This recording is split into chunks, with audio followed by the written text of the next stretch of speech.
ಶಿಕ್ಷಕ Rudresh ಮೂರ್ತಿಯವರು ಬೋಧನೆಯಲ್ಲಿ smart board, digital ವಿಡಿಯೋಗಳು ಮತ್ತು ಅನಿಮೇಷನ್, ಈ ಕಂಟೆಂಟ್ ಪ್ಲಾಟ್ಫಾರ್ಮ್ಗಳಾದ ದೀಕ್ಷಾ, ಬಿಜೂಸ್, ಈ ಪಾಠಶಾಲಾ ಇತ್ಯಾದಿಗಳನ್ನು ಚೆನ್ನಾಗಿ ಬಳಸಿಕೊಳ್ಳುತ್ತಿದ್ದಾರೆ.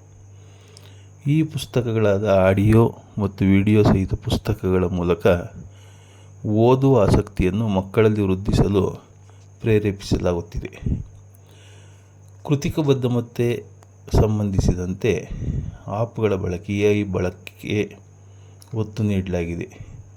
ಇದರಿಂದ ಮಕ್ಕಳಲ್ಲಿ ಹೆಚ್ಚು ಆಸಕ್ತಿಯನ್ನು ಕೆರಳಿಸಲು ಸಾಧ್ಯವಾಗಿದೆ. ಪ್ರಾಥಮಿಕ ಶಿಕ್ಷಣ ಹಂತದಲ್ಲಿಯೇ ಮಕ್ಕಳಿಗೆ ತಂತ್ರಜ್ಞಾನ ಸಂಪರ್ಕ ಕಲ್ಪಿಸುವುದರಿಂದ ನವಚಿಂತನೆ ಮತ್ತು ರಚನಾಶೀಲತೆ ಬೆಳೆಸಬಹುದು.